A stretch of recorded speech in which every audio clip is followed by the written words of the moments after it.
Hey everyone, I'm working to hit 1,000 subscribers, and I need your help to get there. If you enjoy this content, please hit that subscribe button right now. The Toronto Blue Jays just got handed a golden opportunity on a silver platter, folks, and you're not going to believe how this is all unfolding. After watching Kyle Tucker slip through their fingers, seeing Bo Bichette walk away to the Mets, and now losing out on Cody Bellinger to their bitter rivals, the New York Yankees, the baseball world thought the Jays were down and out. But hold on to your hats, because explosive new reports have just dropped that reveal Ross Atkins might have an ace up his sleeve that nobody saw coming. We're talking about a potential trade for an outfielder that could completely change the narrative around this team, and the details are absolutely fascinating. But that's just the tip of the iceberg. A major trade went down late last night that has massive implications for Toronto's playoff hopes. And if that wasn't enough drama for you, Bo Bichette finally broke his silence about why he chose the Mets over the Blue Jays. And let me tell you, what he said has fans across baseball absolutely fired up and ready to riot. The truth behind his decision is going to shock you, and it's not what the PR machine wants you to believe. So buckle up, because we're about to dive deep into all of this madness. The Blue Jays are at a crossroads, and the next move they make could define their entire season. Will Ross Atkins pull off the heist of the century, or are the Jays destined to watch from the sidelines while their division rivals load up for a championship run? Let's break down every juicy detail. Let's start with the bombshell that has Blue Jays fans buzzing right now. Mitch Bannon, one of the most connected insiders in baseball, just dropped some fascinating intel about Toronto's next potential move. Now, we all know the Jays have been sniffing around Stephen Kwan from the Cleveland Guardians, but the Guardians are asking for an absolute king's ransom in return. We're talking about a gargantuan haul of prospects that would make even the most aggressive general manager think twice. But here's where things get really interesting. The St. Louis Cardinals have been selling off pieces left and right this winter like they're having a fire sale at a department store going out of business. John Mozeliak, the Cardinals' president of baseball operations, recently hinted that there's a whole lot more wheeling and dealing that could happen before spring training rolls around. And guess who's been linked to the Blue Jays in these potential deals? 3 names that could shake things up in Toronto: Brendan Donovan, Alec Burleson, and the guy we really need to talk about, Lars Nootbaar. Now, Mitch Bannon makes an interesting point that each of these players could help fill holes for the Jays beyond the 2026 season, which is crucial for a team trying to build sustainable success. But here's the million-dollar question that has everyone scratching their heads. Is it really worth paying a significant price for what might only be a one-win upgrade over the internal options Toronto already has? That's the debate raging in Blue Jays circles right now, and it's a legitimate concern that Ross Atkins has to weigh carefully. But let's zoom in on Lars Nootbaar specifically, because there's been an absolute ton of smoke surrounding this guy lately, and where there's smoke, there's usually fire in the baseball rumor mill. Josh Goldberg, a respected Blue Jays writer, thinks the team should absolutely be looking to St. Louis if they want to add an outfielder via trade. And he makes some compelling points about why Nootbaar could be the perfect fit. First of all, you've got to admit the guy has a cool name. Lars Nootbaar just sounds like a baseball player, doesn't it? But beyond the name, this dude makes a ton of contact at the plate, which is exactly the kind of player the Blue Jays organization has always loved. They've built their entire offensive philosophy around putting the ball in play and making things happen. But here's what really makes Nootbaar intriguing. He hits the ball extremely hard while also walking a lot. That combination of power and patience is exactly what modern baseball analytics tell us leads to success. Now, if you just glance at Nootbaar's surface-level stats from last season, you might not be overly impressed. He posted a 686 OPS, which is by far the worst he's put up in recent seasons. That's the kind of number that makes casual fans say no thanks and move on to the next option. But here's where things get interesting, and this is where the smart teams separate themselves from the pack. Lars Nootbaar is only 28 years old, which means he's right in the prime years of his career. He bats left-handed, which gives the Blue Jays another weapon from that side of the plate. He walks a lot, showing excellent plate discipline and the ability to get on base even when he's not getting hits. He has really good arm strength in the outfield, which means he can actually help you defensively and not just be a liability you have to hide. And here's the kicker. His hard hit percentage ranks in the 87th percentile across all of baseball. That means when he makes contact, he's absolutely crushing the ball. The beauty of this potential deal is that you could probably get Nootbaar for an absolute steal because he's coming off a down year. The Cardinals are in sell mode, trying to retool their entire roster, and they're not going to command a massive prospect haul for a guy who just posted a sub 700 OPS. But here's the thing that has Blue Jays fans salivating. He has team control beyond 2026. That's huge because you're not just renting a guy for one season and hoping things work out. You're getting a player you can develop and build around for multiple years. Let's dig into the numbers a little deeper because this is where Nootbaar's value really starts to shine through. Last season, against right-handed pitching, he posted a 734 OPS, which is actually pretty solid. Now, his numbers against lefties were rough, sitting in the low 500s, which is definitely something to be concerned about. But here's the thing. The Blue Jays don't need him to be an everyday superstar who hits 300 and launches 40 home runs. They need depth, versatility, and someone who can contribute in specific situations. Nootbaar could be the perfect platoon bat or pinch hitter who comes off the bench and delivers in key moments. He could spell the regular outfielders and give guys like George Springer and Nathan Lukes some rest throughout the grueling 162-game season. But more importantly, and this is crucial, he's an insurance policy against the inevitable decline that's coming for some of Toronto's aging players. Let's be real for a second. George Springer's getting older, and Father Time is undefeated in baseball. Nathan Lukes had a great season, but can he repeat that success, or is regression coming? Somebody on this roster is probably going to take a step backward next year because that's just the nature of the game. By bringing in Lars Nootbaar, you're hedging your bets and making sure you have options when things don't go according to plan. And here's where it gets even more exciting. Imagine what could happen if you get Nootbaar into the lab with Dave Hopkins, the Blue Jays hitting coach, who's done an absolutely unbelievable job transforming players. Hopkins has a track record of taking struggling hitters and unlocking their potential through small adjustments and data-driven approaches. If Hopkins can work his magic and get Nootbaar back to that 800 OPS level he was posting just a couple of years ago, you've instantly got a fantastic option at a fairly cheap cost. That's the kind of value play that can make or break a season. Keegan Matheson, another well-connected baseball insider who's been a guest on various podcasts, recently linked the Jays to both Alec Burleson and Lars Nootbaar, and this was before Cody Bellinger signed with the Yankees, which we'll get to in just a minute because that's a whole other can of worms. Now that Bellinger has officially joined the evil empire in the Bronx, these rumors about Nootbaar make even more sense because the Blue Jays need to do something to keep pace in the arms race that is the American League East. Matheson has talked about how Ross Atkins is always good for one big trade each year, and that's been true throughout his tenure as general manager. Last year, it was the Andres Gimenez deal that shocked everyone. The Blue Jays also made a bunch of deadline moves, including the Dalton Varsho trade and the acquisition of Teoscar Hernandez. Atkins has shown he's not afraid to pull the trigger when he sees value, and getting a guy like Nootbaar, or ideally someone like Brendan Donovan who would cost significantly more, could provide that upside this squad desperately needs. Look at Nootbaar's track record. Just a couple of years ago, in 2022, he had a 3.3 win season with a 114 OPS plus and nearly an 800 OPS. That's legitimate production from a guy who was contributing real value to his team. In 2023, he was once again knocking on the door of an 800 OPS. Even in his down 2024 campaign, he was still in the mid-750s. Those are solid numbers.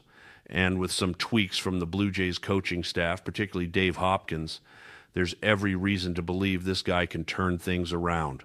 The beauty of going after Nootbaar instead of someone like Cody Bellinger is the cost. You wouldn't have to give up very much in terms of prospects.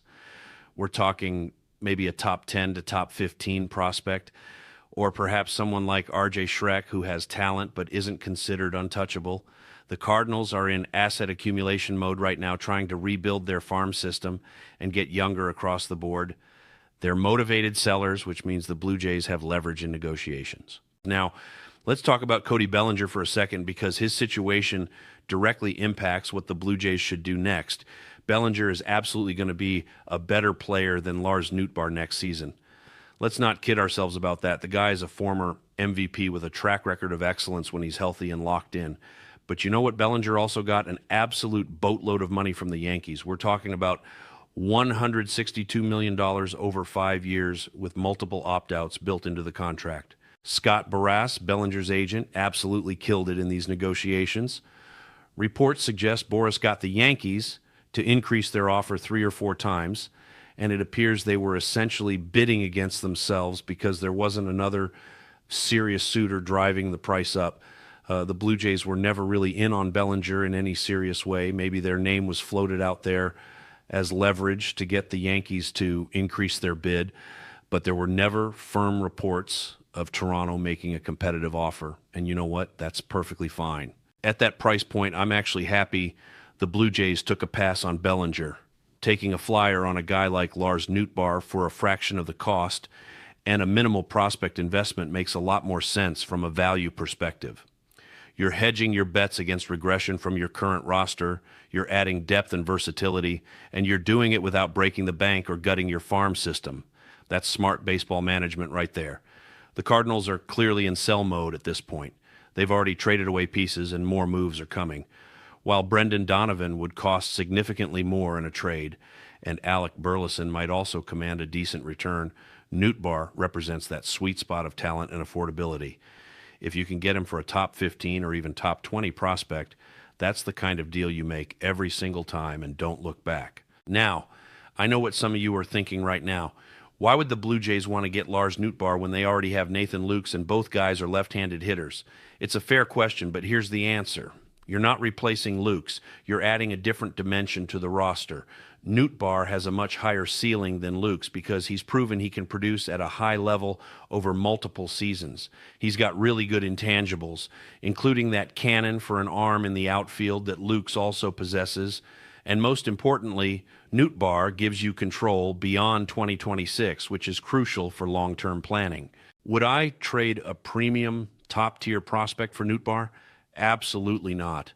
That would be an overpay, and Ross Atkins would rightfully get roasted for making that kind of deal. But if we're talking about a mid-tier prospect who's not in your top 5 or even top 10, then, yeah, this is the kind of calculated risk you take. It's a golden opportunity to take advantage of the Cardinals' surplus of outfield depth and their organizational shift toward rebuilding. They're going to trade these guys anyway, so why not swoop in and grab one at a discount? While we're on the topic of trades, we need to talk about what went down last night because it has major implications for the Blue Jays in the American League East. The New York Mets acquired all-star right-hander Freddie Peralta from the Milwaukee Brewers for 2 top 100 prospects in Jet Williams and Brandon Sproat. Now, you might be wondering how this affects Toronto, so let me connect the dots for you. The Yankees were heavily involved in the Freddie Peralta sweepstakes. Multiple reports suggested they were making a serious push to land the hard-throwing righty and add another elite arm to their already stacked rotation. But guess what? He's not going to the Yankees. Freddie Peralta is heading to the National League to pitch for the Mets, which means he stays out of the American League East. That is absolutely huge for the Blue Jays' chances of competing for a division title. Think about it this way. If Peralta had gone to New York, the Blue Jays would have to face him multiple times throughout the season. He's the kind of pitcher who can single-handedly win games with his electric stuff and ability to dominate lineups. Instead, he'll be pitching in the National League where Toronto won't have to worry about him unless they meet in the World Series, which would be a good problem to have. Competition matters in baseball, especially in a loaded division like the AL East. Last year, we saw the Boston Red Sox trade for Garrett Crochet, and that move had a massive impact on the division race. Crochet gave Boston a frontline starter they desperately needed, and it affected how every other team in the division had to approach the season. The Red Sox ended up winning the AL East, and that acquisition was a big reason why. The AL East is absolutely stacked right now, and you want as many impact players leaving the division as possible. The fact that Bob Bichette is out of the AL East after signing with the Mets is good news. Juan Soto leaving for the Mets last offseason was good for Toronto. Every time a star player goes somewhere other than Boston, New York, Tampa Bay, or Baltimore, the Blue Jays benefit. But at the same time, Toronto needs to continue getting better on their own. They can't just sit back and hope their competition gets worse. With Cody Bellinger now off the market and Freddie Peralta traded to the Mets instead of the Yankees, the landscape has shifted. This makes a move for someone like Lars Nootbaar or Brendan Donovan even more appealing. Donovan would cost a hell of a lot more in prospects. Make no mistake about it. He's a more established player with a longer track record of success, and the Cardinals know what they have in him. But if Ross Atkins wants to go all in with the team's prospect capital and make a splash, Brendan Donovan is the kind of versatile, productive player you target. Compare the two players side by side, and there's no question Donovan is the better option right now. He's proven he can hit for average, get on base, play multiple positions, and contribute in meaningful games. But here's the reality. Lars Nootbaar can be acquired for significantly cheaper, and at this point in the offseason, cost matters. The Blue Jays prospect pool is slowly but surely starting to develop and mature, with some exciting young players working their way through the system. Making a massive trade that depletes that depth for a marginal upgrade might not be the wisest move. You have to weigh the cost versus the benefit in every transaction. If you can get 70 to 80% of Brendan Donovan's production from Lars Nootbaar at 30% of the prospect cost, that's a calculation that favors Nootbaar. It's not the sexy headline-grabbing move that gets fans excited on Twitter, but it's the kind of smart, analytical decision that builds sustainable winning teams. Before we wrap this up, we absolutely have to talk about Bob Bichette, because what he said in his first interview since joining the Mets has people fired up all across baseball. Bichette sat down with multiple reporters, including Sheeta Viti and Hazel May, and he had quite a bit to say about his decision to leave Toronto and sign with New York. Bichette started by thanking the Blue Jays organization for their time and expressing gratitude for his experience in Toronto. That's standard PR stuff that every player says when they change teams. But then he dropped this gem of a quote: "My first priority is winning. This organization is doing everything it can to do that." Of course, he was referring to the Mets when he said that, and Blue Jays fans immediately lost their minds. People started firing off tweets and posts about how his priority was supposedly winning, even though he just left the Toronto Blue Jays, who were right there on the cusp of championship contention. The Blue Jays won their division and made the playoffs, and Bashette was a big part of that success. So for him to imply that the Mets are more committed to winning than Toronto rang hollow to a lot of people. It felt like a canned response designed to make his new team happy rather than an honest assessment of the situation. But here's where things got really interesting. When asked directly about the Blue Jays' interest, Bashette revealed some information that tells you everything you need to know about how this played out. According to Bashette, Toronto stayed in touch with him all offseason. They showed genuine interest in bringing him back, and there were real conversations happening between the two sides.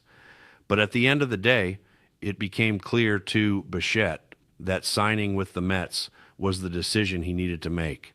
Now, why did it become so clear? Let's cut through all the PR spin and talk about what really happened here. The Mets offered Bob Bichette $42 million. And that's the truth that nobody wants to say out loud, but it's obvious to anyone paying attention. He can talk all day about wanting to win and how the Mets are building something special, but at the end of the day, this was about getting paid. And you know what? There's absolutely nothing wrong with that. Baseball players have extremely short careers in the grand scheme of things. They have maybe 10 to 15 years if they're lucky to earn generational wealth and set up their families for life. When someone offers you $42 million, you take it. You don't overthink it. You don't let loyalty cloud your judgment, and you definitely don't leave that kind of money on the table because of warm, fuzzy feelings about your previous organization. But here's what has fans so fired up. Bashette could have just been honest about it. He could have said, look, the Mets made me an offer I couldn't refuse, and I had to do what's best for me and my family financially. Instead, we got this song and dance about prioritizing winning, and how the Mets organization is uniquely committed to building a championship team. That's what feels disingenuous to people, and that's why Blue Jays fans and baseball fans in general are reacting negatively. The reality is that Bashette wanted the money, plain and simple. He made a business decision, which is perfectly valid and understandable. But dressing it up as something else and taking subtle shots at the Blue Jays' commitment to winning in the process, that's what leaves a bad taste in people's mouths. Toronto offered him a competitive contract. They stayed engaged throughout the process, but they weren't willing to go to $42 million. Can you blame them? That's an aggressive number for a player with Bachette's track record. So now the Blue Jays have moved on to other options, which brings us full circle back to why Lars Nootbaar and these other potential trades matter so much. Toronto lost out on Bashette. They never seriously pursued Bellinger once the price escalated, and Kyle Tucker ended up somewhere else. But rather than panic and make a desperation move that mortgages the future, Ross Atkins appears to be playing the long game and looking for value in places other teams might overlook. The Cardinals situation is exactly the kind of opportunity smart front offices pounce on.